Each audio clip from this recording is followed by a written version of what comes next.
Good morning. Happy New Year. Welcome to 2025. I'm Ree with Ree's Being Refined by the Fires, and this is my first episode of 2025 Did You Know? Today I'll be reading two articles that I found interesting in my daily bread. One is by let me see. The first is God Will Act from January 12th. Written by Leslie Coe, and it's based on the scriptures. Well, let me give you the backstory. I have a church member who works at a neighborhood Walmart, because we used to live in that area. They've taken out all of the cashiers, the register lanes you can go to for registers, and replaced it with all self-checkout counters. Well, when elderly people come in there who have limited knowledge and understanding of the technological advances that many major big stores and companies are using to advance their profits. Now, they want them in there to buy, but they're not catering to their needs. And that's a problem because they can't understand how to work the registers, how to check the stuff out. And Charlene is a good person. She has a kind heart. She's patient, and she takes out time to help the customers. Problem is, her management and her coworkers have been getting on her about doing that. But are we called as Christians to help one another? We're called to help each other, our fellow brothers and sisters. She does that. She goes over and beyond to do her part to help the customers. And her coworkers are giving her slack about it. And the managers, when they catch her, I think she's even been put on probation before and is in jeopardy of losing her job. Ridiculous in this day and time. But that just goes to show they're bullies. The store is a bully. It's bullying its managers, and the managers are bullying the employees. So the employees are afraid to help people. But isn't that why we were put here? God made people to help each other. He's not coming down out the sky anymore and helping. We're supposed to help each other. And I've called and made a report with Walmart. I spoke to Edgar and I let him know what was going on in that store. And Walmart, they do research before they put a store anywhere. They put a neighborhood Walmart in the smack dab center of Gretna, Louisiana. And that area is a predominantly elderly area. It's old Gretna. So with that being said, they need registers manned by cashiers who will at least scan the groceries that the customers are coming in to buy. So I blew the whistle, and I just got off the phone with Edgar, who he apologetically said that he's gonna put in a report now because that is not Walmart's. That's not what they stand on. They're supposed to be customer for the customers, doing everything they can, going out of their way to help the customers. Well, they're not in that store. Maybe the other stores, but not that one. So that's what inspired today's Did You Know? So again, I'll be reading God Knows Everything by Marvin Williams. It's based on the verse Psalms 139, verses 1 through 12. You see me when I travel and when I rest at home. You know everything I do. God knows everything, and he really does. So this says, God truly knows all. But according to an article in the Wall Street Journal, the National Security Agency knows a great deal about us as well through our smartphone data trails. Everyone who owns a cell phone creates megadata that leaves a digital trail. While each individual crumb of data that leaves that might seem while each individual crumb of data might seem insignificant, when it's combined and analyzed, it provides one of the most powerful investigative tools ever devised. By tracing our metadata, investigators can pinpoint where we've been or where we are at any given moment. Far more superior than NSA's digital trail analysis, David said, God knows where we are in the relation to him.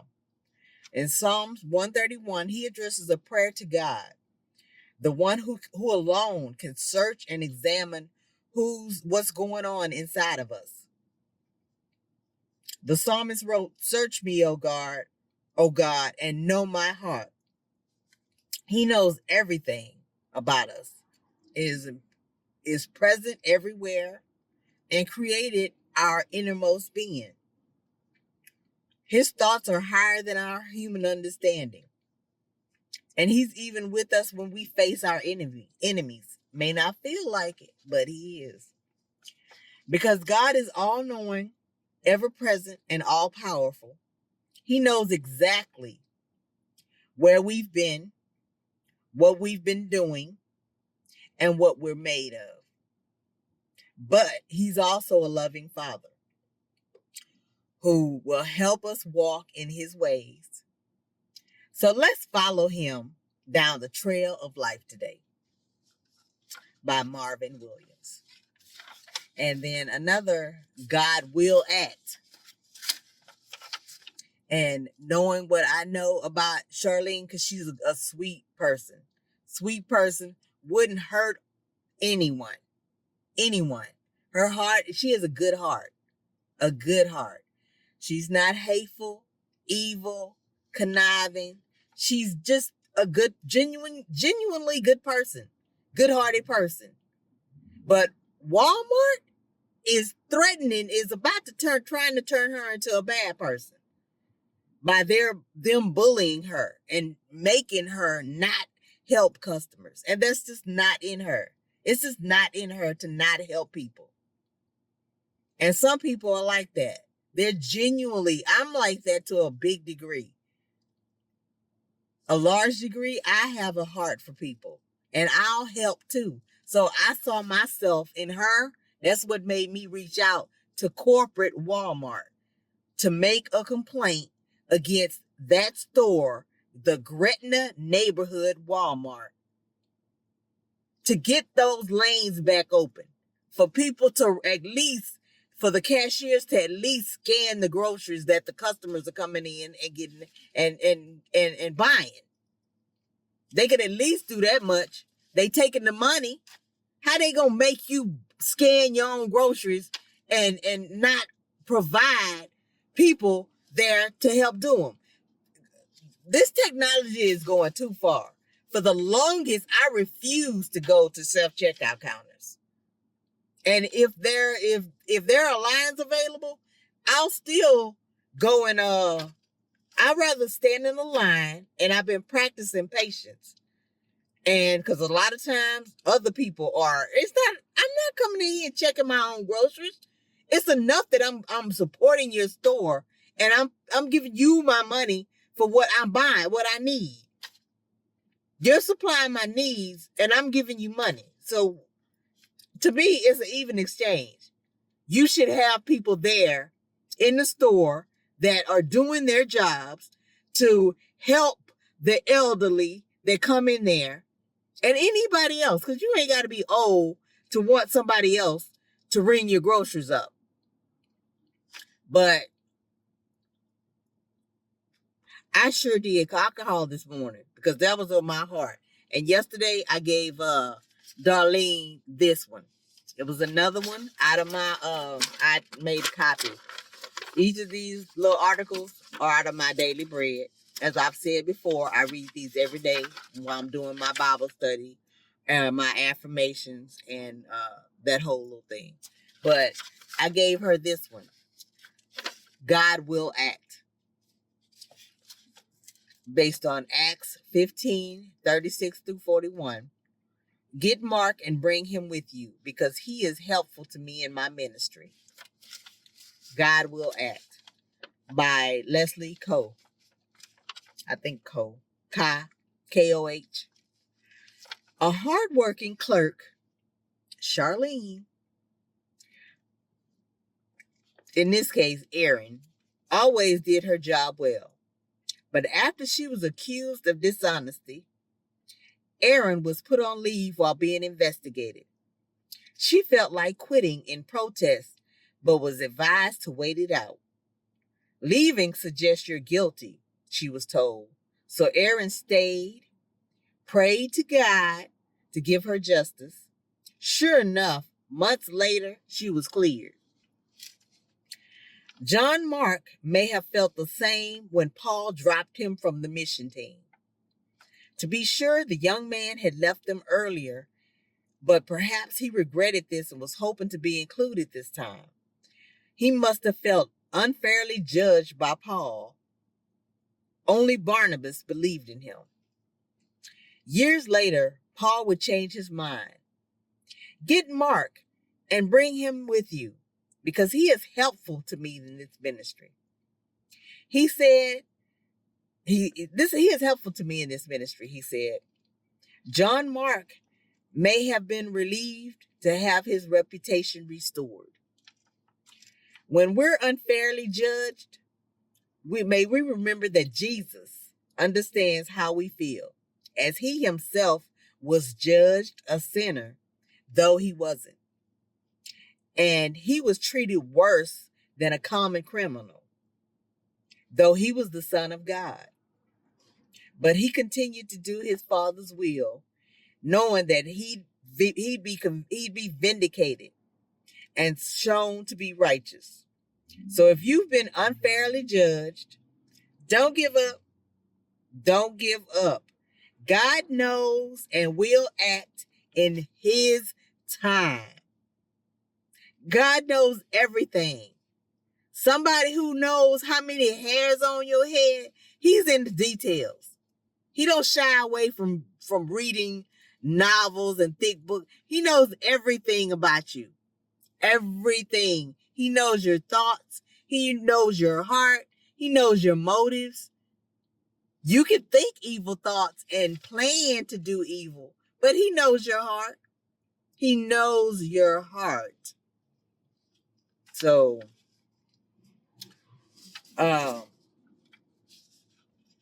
she will be vindicated, just like Aaron was in the article. God will act, but in his time. But it's possible that he was doing this so that I don't want to take credit, so that somebody, a person, and I just told you guys that I've been praying on this because she's been dealing with this for months. And she's just a sweet, the most kind-hearted person you'll ever meet, if you have the pleasure of ever meeting her. Actually, you might get to, because I want to interview everybody in my church so they can tell their story. And I want her to include this part of her testimony, because she's going to have a testimony after this. Just like Aaron was cleared, Charlene's going to be cleared, because I believe, and I've been praying for her, and I took one step farther. I called corporate Walmart and complained on that store for getting rid of all of the cashier lanes and putting that store in a predominantly elderly area. All they thinking about is the money. And they don't care. And that's cruel.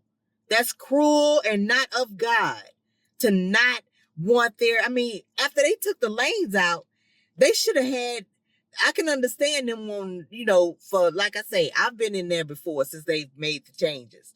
And they don't have any checkout lanes. All of them are the self-checkout lanes that they have the individual will tell you, okay, go to lane so-and-so. Go to lane, you go to lane so-and-so. And you have to check out your own groceries or products. It's a neighborhood Walmart, so all they sell are groceries. So you're responsible for checking out your own groceries, which is unfair. They need to put the lanes back in there so the elderly can go and get assistance that they need. And not just Walmart is too big of a corporation. And we need to start taking a stand when we see something wrong and speaking out about it. Not just talking amongst yourselves. Talk to the big dogs. Call corporate and let them know what's going on. Because chances are the top don't necessarily know what's going on at the bottom. I could see that happening because I've worked in some companies where the top didn't necessarily know what was going on in the bottom. So I'm not going to say it's a corporate problem, but corporate is going to start an investigation because I just called and talked to them and made a report on it myself. Because like I say, God's not coming down to handle this anymore. Yes, I've been praying on it for. Excuse me. Actually, the church has been praying on it for. Several people in our church have been praying on it. And she will get justice. She'll be rectified. This situation will go away. But like I said, going back to God's not coming down out the sky anymore. He uses people. And when I see wrong, I'm going to be a whistleblower. And I just blew the whistle on the phone call that I just made before I started making this video to let them know what a store in Gretna, Louisiana, a neighborhood Walmart, is doing to their customers and to their employees. Because Charlene is a good worker. She's a hard worker. She doesn't even own a car. She works there because it's close. She lives in the same neighborhood and she rides her bike to work. Whereas it's convenient. Why should she be inconvenienced because of them? She doesn't mind riding her bike to work. It's easy for her. She doesn't own a car. She could walk, but a bike is easier. And she's getting exercise. So get on it, Walmart. Get on it. I'm watching. You guys need to bring back the clerks, the cashiers, and the lines. Some people like the convenience of going in, getting whatever they need to get, and getting in and getting out. They don't like standing in lanes. And I've done that before. It depends on my day and my time, the time I'm dealing with. If I have time, I'll go and stand in the line. I've even let people go ahead of me who have more than me because I'm practicing my patience. And the only way you're going to learn patience is to practice it. If you don't put yourself in a situation to practice patience, guess what? You're not going to have it. I know that I'm naturally an impatient person and I want to improve that. So guess what? I'm practicing patience by putting myself in purposely.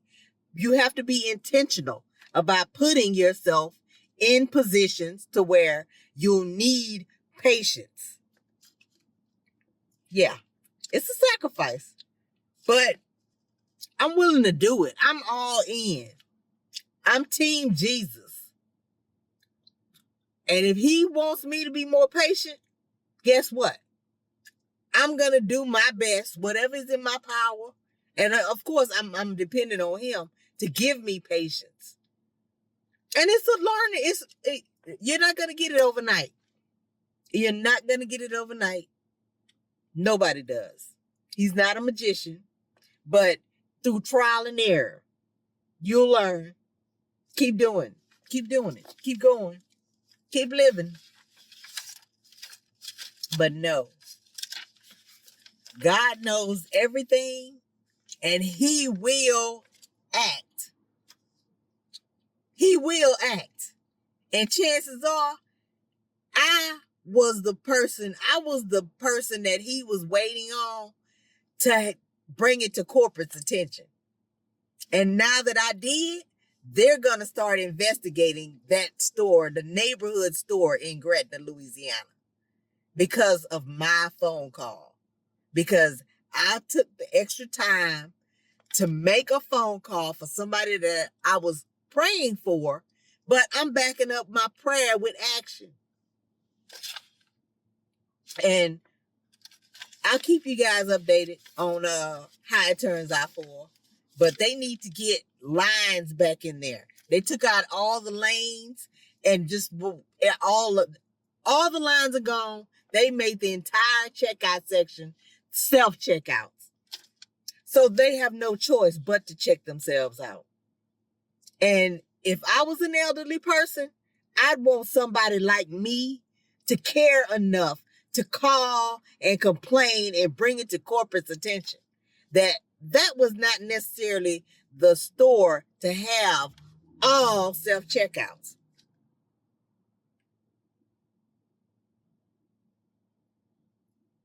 It's not right. Get on board, people. God is depending on us.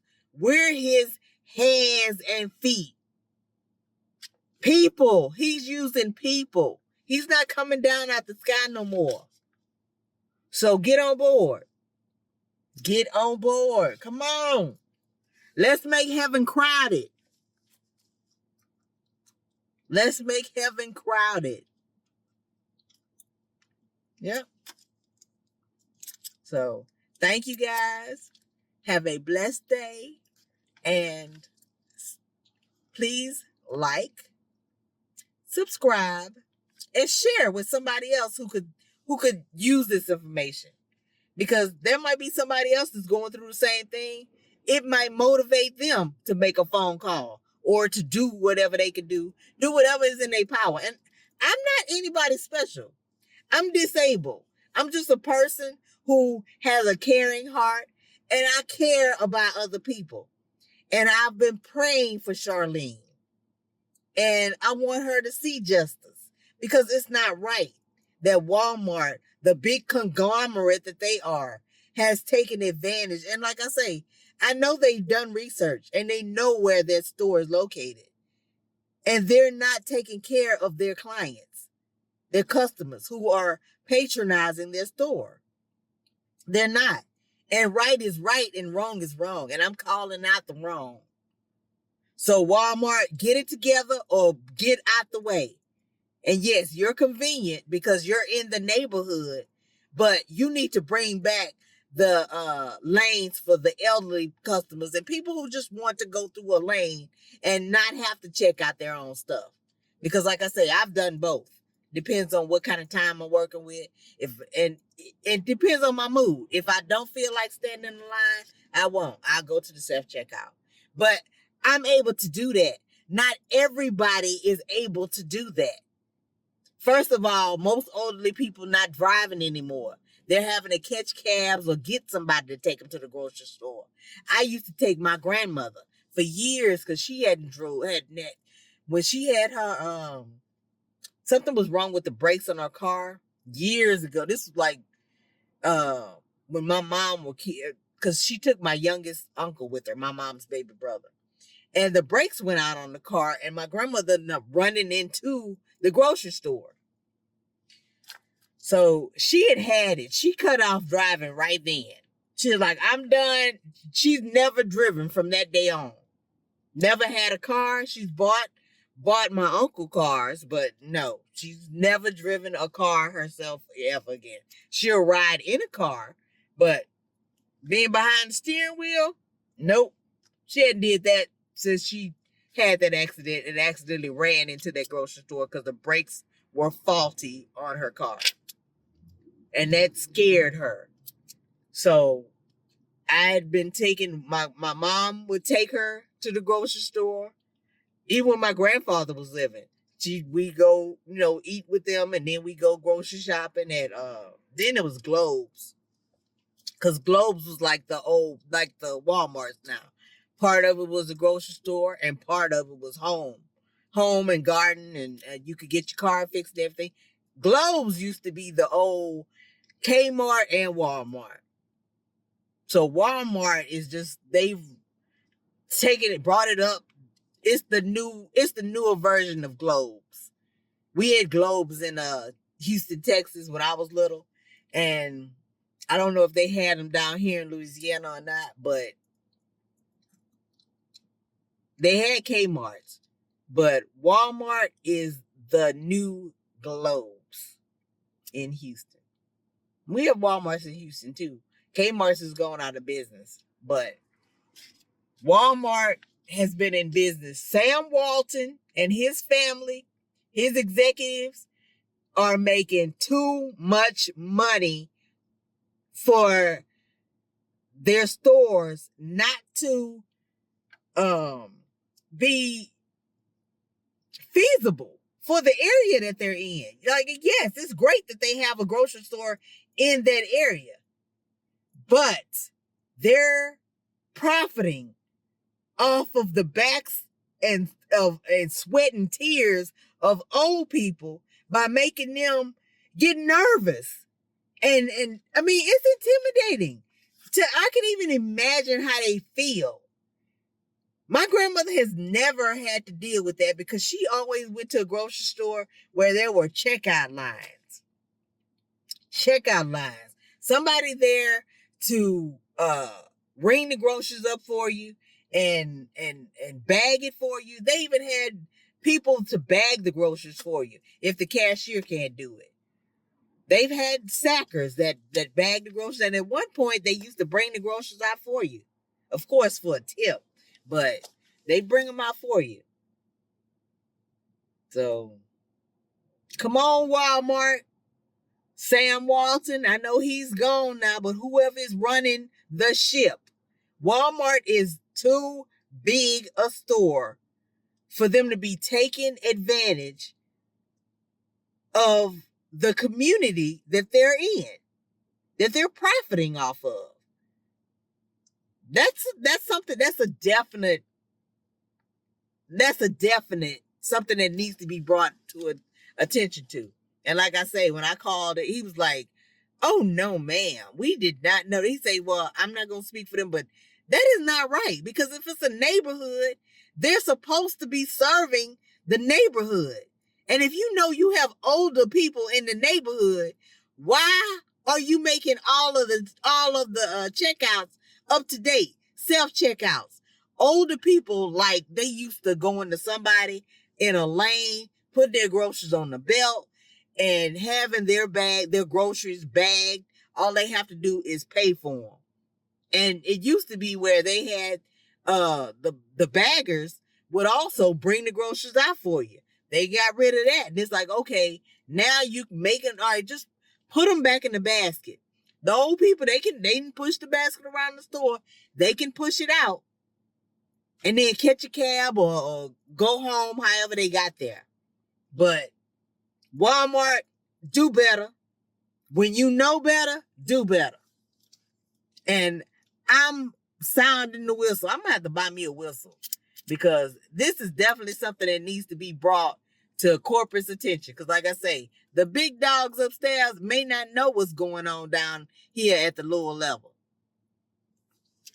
They just know how much money the stores are making and doing good. But something else. Y'all need to be more clean. It's no reason for y'all not to have clean stores. Some of the stores I've been in, not that one, but the stores in where we live in New Orleans on the West Bank. Actually, no, any Walmart, you need to hire people to clean the floors.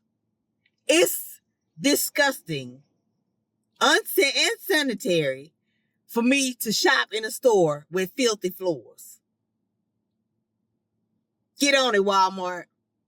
Get on it. You making too much money not to hire somebody to come in there and clean them floors. You could even hire a company to do your floors of each store. Just because you need to serve your community. And if you really want to be a community partner, you need to get on appearance. And appearance matters. Don't nobody want to work in a dirty, want to work or shop in a dirty store. And floors are filthy. That white tile is scuffed, marked up. And that's like my husband. One time he used to say, you could tell an area by the concrete. If the concrete is dirty, that means it's a poor area. Because poor people, I'm sorry, have the reputation of not caring. You'll see if it's a street that don't get you much traffic, they'll take the furniture out of their house and put it on an abandoned street. And then just throw trash. If they eat a bag of chips, they'll just throw the trash over there. Oh, it's just a vacant lot. Do better, people. Do better. You're not supposed to even throw trash out of your car. But I've seen it. I've seen it. Cars in front of me. It's like, did they just throw a whole bag of food that they ate out? Instead of taking it home or taking it to wherever they're going and put it in the trash can. They just throw it out the window. Like, I'm done. Okay, there's responsibilities with being done. You're not supposed to just throw your trash anywhere. They have trash receptacles or trash cans. You need to put your trash in a trash bin or trash can, whether it's at your house or in public. Because I've went to stores that had trash cans in front of the stores, and whatever I've been eating, I'll take that bag and put it in that store's trash can that's in front of the store or in the dumpster. But I put it where it needs to go. Trash goes in where? Trash cans. Don't be nasty. Don't be nasty. And power washing companies need to get on it. You need to go to Walmart's and ask them, Walmart, you need to start contracting with power washers to come and power wash the concrete around your store and your parking lots. That matters. That matters because I had never paid attention to the color of concrete. And in middle class and upper scale areas, the concrete is pretty clean. I'm not going to say it's clean enough for you to eat off of, but for what it is, for traffic to be walked on or streets to be driven on, it's pretty clean. But go to a poor area, it's going to be black. Gum is going to be all over the place. Baskets go. I remember one of the Walmart started having these little cute little shopping hand carts, hand baskets. A few months before Christmas, and I was like, "Oh, look, they got hand baskets!" And when I walked in, I grabbed one, Because I wasn't picking up it, much. It was just enough to go in a handbasket. And it's good that they have handbaskets, but come on, people. If you've taken, because they don't have any more. When you walk in there now, those little racks that they had, that they stacked the baskets in, are empty. And it's just been a few months. So if you have a Walmart handbasket at your house, bring it back to the store. Bring it back to the store. It's Walmart's property, not your property.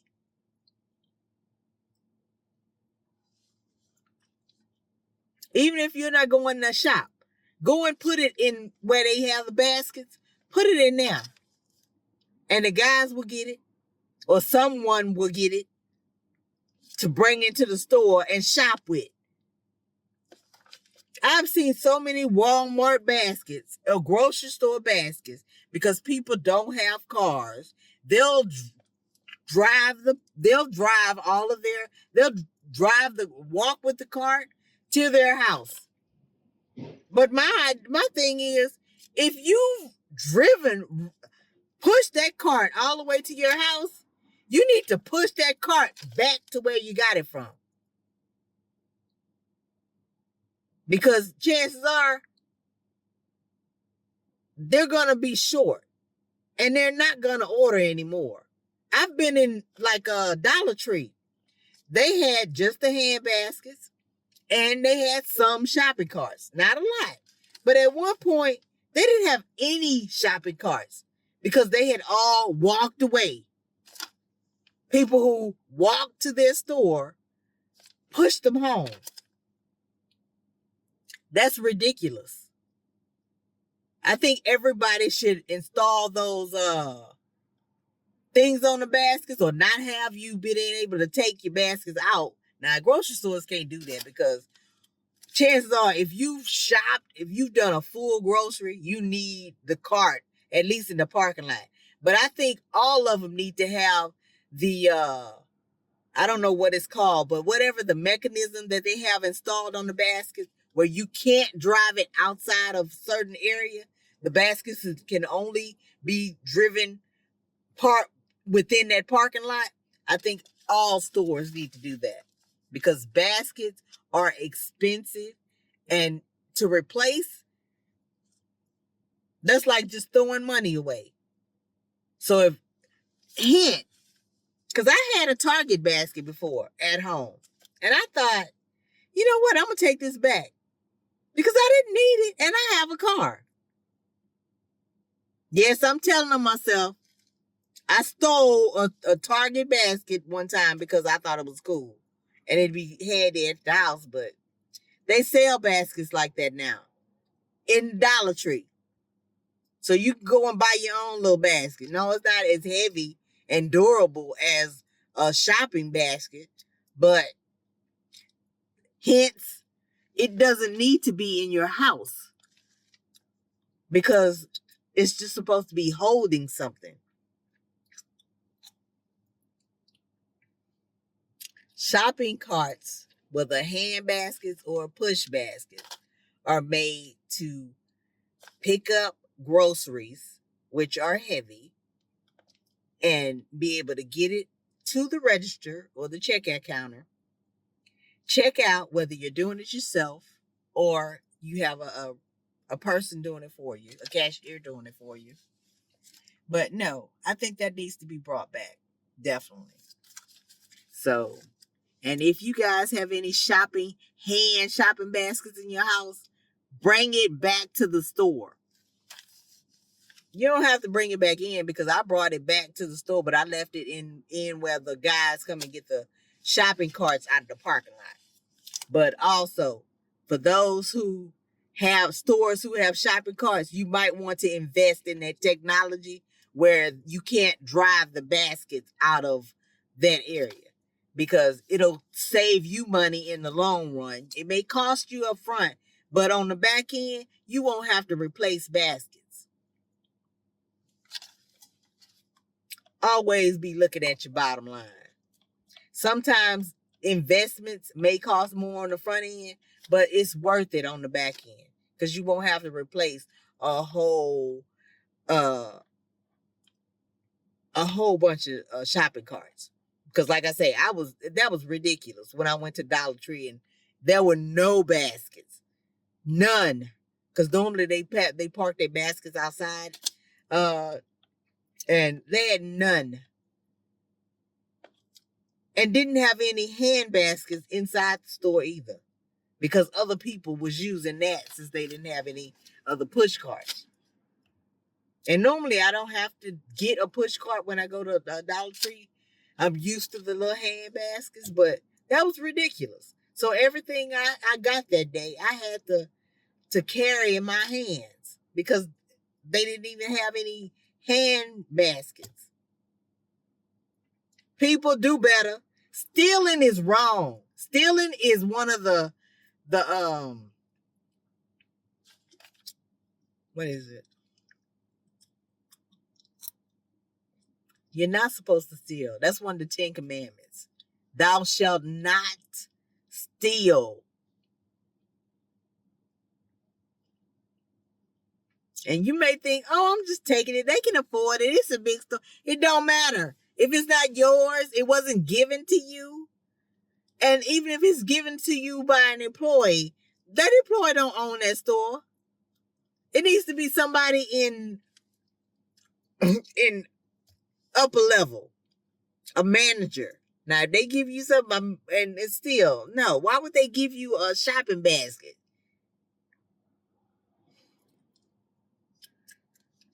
Nobody shops that much where you need your own personal basket at home.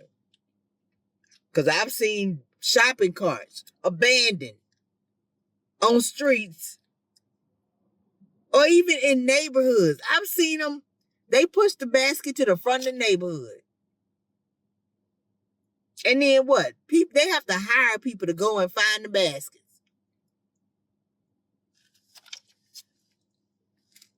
Stores invest in technology, putting the things that don't allow your shopping carts to go outside of the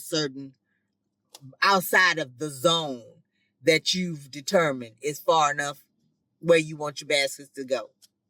And that'll cut down on lost baskets and you having to buy what you bought again. And that makes no sense. That's insanity. Insanity is doing something over and over and over. And people do better. Work on being a better person.